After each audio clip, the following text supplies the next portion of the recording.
This podcast is made possible by you, the supporters of WPLN and WNXP, Nashville Public Radio. This is the Nash Villager Podcast.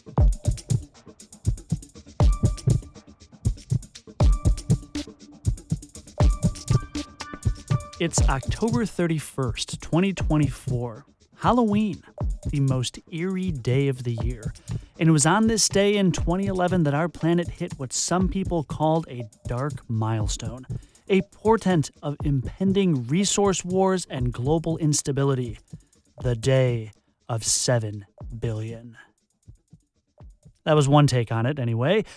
I mean, that is the official name used by the United Nations to recognize the day when the human population most likely reached 7 billion people. But the UN Population Fund also emphasizes that characterizing our planet's growing population as guaranteed disaster in the making is an oversimplification. And those same experts are careful to note that one common reaction to overpopulation worries is an elitist and unfair one. It's all too easy to blame people in Earth's poorest communities for having, quote, way too many babies. But that kind of thinking ignores many of the issues facing people in those parts of the world, and it's a game of blame shifting that ignores pressures and burdens that the most highly developed countries place on the globe, or the outsized impact that those of us living in a place like the United States have on the planet's well-being. So what conclusion do they say we should reach when we see humankind meet that kind of milestone? Well, they point out that some of the increase in numbers comes from people living longer, healthier lives in much of the world, which is a good thing. And they say it just makes it all the more important to get serious about being mindful of the environment and smart about the way we produce food, make energy, and treat this growing family of humankind. And yeah, it is still growing. We passed the 8 billion mark 2 years ago.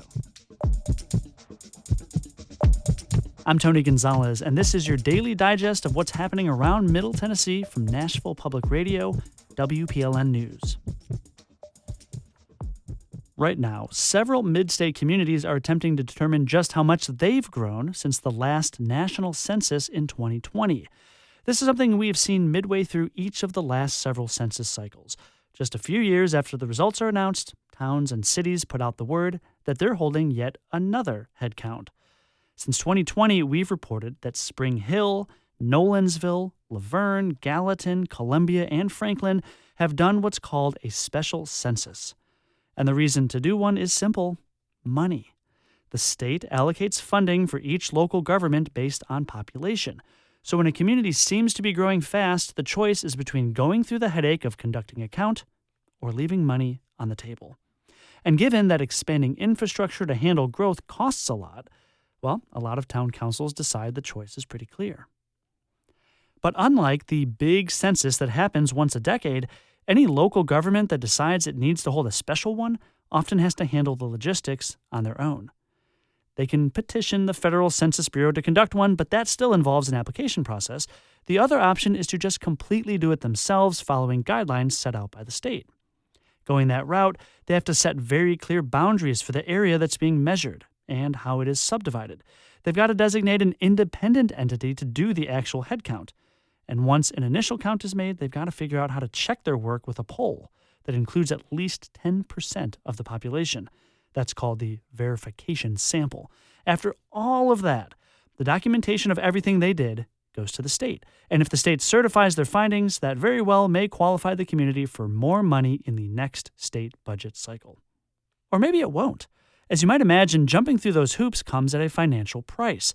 So towns have to run the numbers first, comparing the estimated cost of a special census to the amount local officials think they might gain. If they estimate wrong, the special census could end up being an expensive headache. But in some cases, it's really clear. If you can't build schools and roads fast enough to keep up with demand, if new neighborhoods are sprouting up left and right, if you've annexed a big new area of the town, then, as a local leader, you can feel pretty confident that a special census will be worth the fuss. In just a few minutes, we'll hear about the band that has been WNXP's Nashville Artist of the Month. Perhaps you've heard of them. Kings of Leon, coming up after the newscast.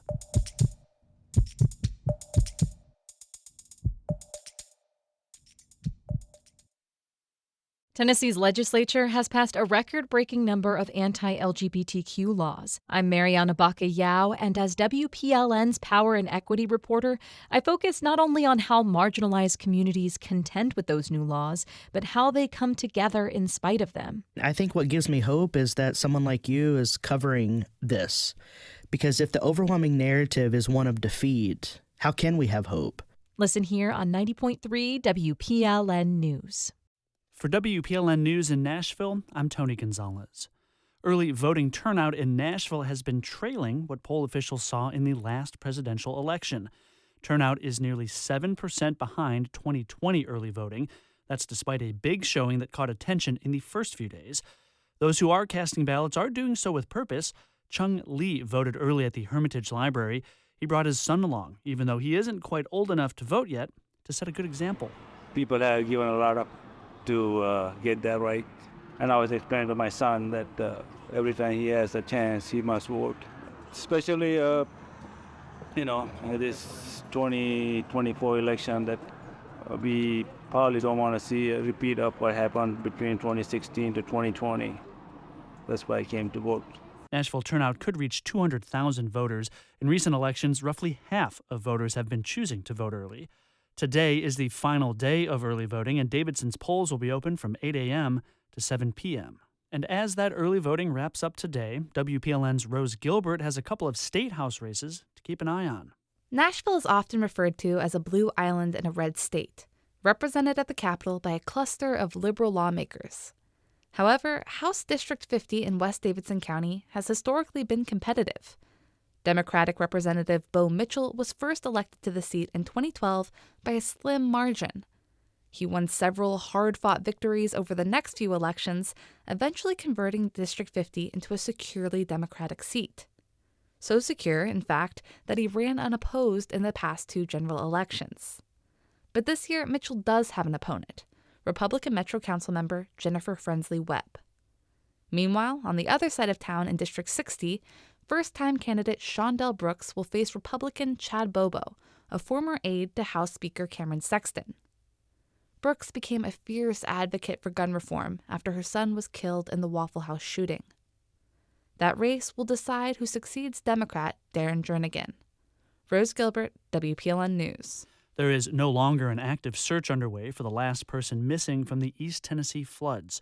Authorities still list Rosa Maria Andrade Reynoso as missing and tell the Knoxville News-Sentinel that they will until her remains are found, but the search has been dialed back.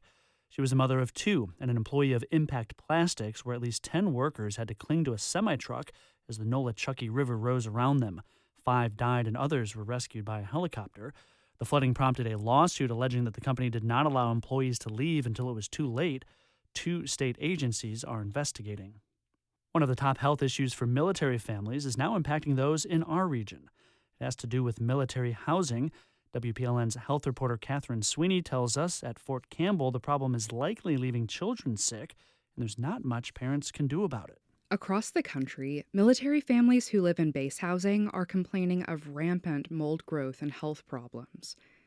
That includes families living on base at Fort Campbell, the Army installation just over the Tennessee border in Kentucky. A new investigation by Rolling Stone magazine involves Aubrey Metzler, a 23-year-old mother of 2. Like many other young families in active service, she and her husband live on base because they can't afford rent off base. She says her children have experienced trouble breathing, stomach pain, and headaches. They can't take a bath in the house's tub without breaking out in hives. Her husband has been hospitalized for cluster migraines. These complaints are not rare. In fact, Rolling Stone discovered that the Army has received more than 20,000 mold-related work order requests in the past couple years. Other branches have had the same problem. But most of this base housing is privatized. Contractors are not required to test for mold, and you can't get rid of it without a test to determine what kind it is. Metzler and other Fort Campbell families have been denied mold tests. The Army says it doesn't have an official policy of refusing tests, but Rolling Stone found documents showing the Army recommends reframing these mold problems as, quote,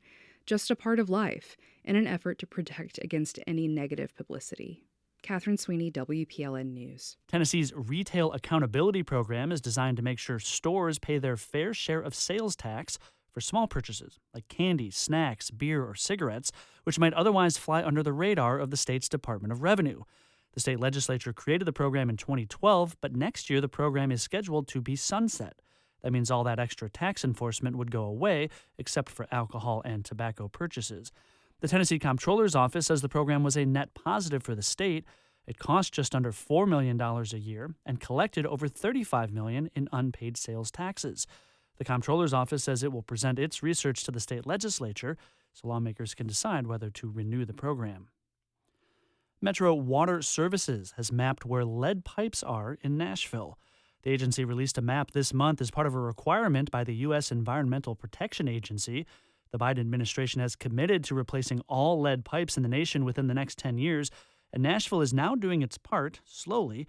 The city has been replacing all city-owned lines, but the city is not replacing lines on people's properties, at least not for free. Line replacements can cost between $1,000 and $12,000, according to Forbes. With a new map, people can now find out if they need replacement. For the first time in nearly 20 years, Wilson County is considering an overhaul of its zoning plan. It would change which parcels of land are allowed to be housing, stores, factories, and farms. The Wilson County Commission heard public comments on their zoning overhaul this week, and they'll hold another hearing in December. And Nashville's most prominent Major League Baseball player is a champion again. Mookie Betts drove in the winning run as the Dodgers topped the Yankees. Betts is a South Nashville native and John Overton High School grad who has become a baseball MVP and all-star. You'll find more news anytime at WPLN.org.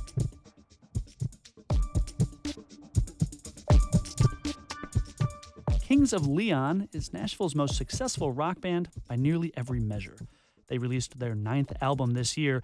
The band sat down for a conversation with WNXP's Jason Moon Wilkins, and they covered a lot of ground, including why the new album is called Can We Please Have Fun, and why they don't talk politics. What is the significance for you of releasing an album with that title at this time? For me,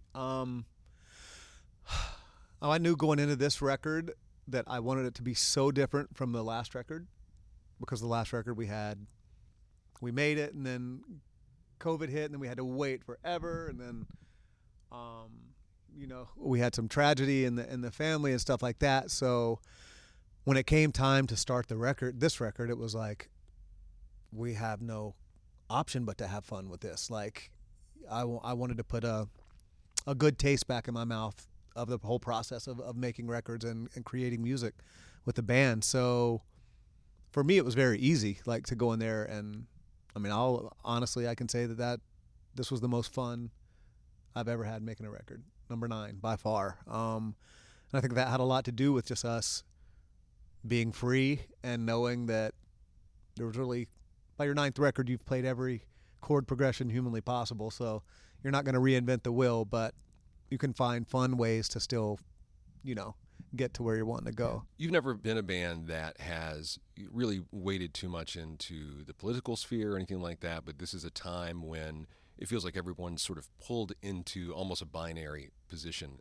Have you guys been approached by people who have sort of tried to pull you into, an organization or an event to try and make a stand? And if so, why have you sort of stayed out of that particular conversation right now? I think we made it a point at the very beginning to not really be political, just because it's I think we looked at it at first, just the thought of alienating half of your crowd over something that has nothing to do with us playing music to them coming to our concert, just really didn't make that much sense to us. I feel like now is harder than ever. I think in the early days, I think we just thought when people would give their opinions, I just didn't care that much. You know what I mean? We kind of wanted to be that band that we could be an escape from all that, And we've toured with bands that, when we were younger, that sat us down like, you guys have a chance to be the voice for, and we're like, that's awesome, we love that, but I don't know if we want to be that. Like, we're a band, like, we just like to play music, like, that's it. And we keep to ourselves for the most part. We're pretty private people. But I don't think we've ever. You said, have you ever been approached by someone to do anything? I don't think we ever have been approached by anyone to do anything for. No, like play. Yeah. Yeah, like play a big event. Or, No, that's surprising. because didn't they have a song? Wasn't there a song that just came out? For Gloria. Oh yeah, for Gloria. Yes. Yeah. All these different Tennessee artists. I saw all the Tennessee artists on there. But no, nothing like that has ever. Which I've never thought of it, but that's surprising. No one has ever really approached us. Kings of Leon is WNXP's Nashville Artist of the Month for October. Those were the voices of Nathan and Matthew Followell. You can hear more of their conversation now at WNXP.org. We do this roundup of Nashville news every weekday.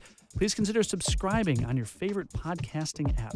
And thanks to everyone who has left us a 5-star review or a thumbs up. It really does help to spread the word. And of course, everything here at WPLN News is listener supported. You can make a donation at WPLN.org. Thanks for listening.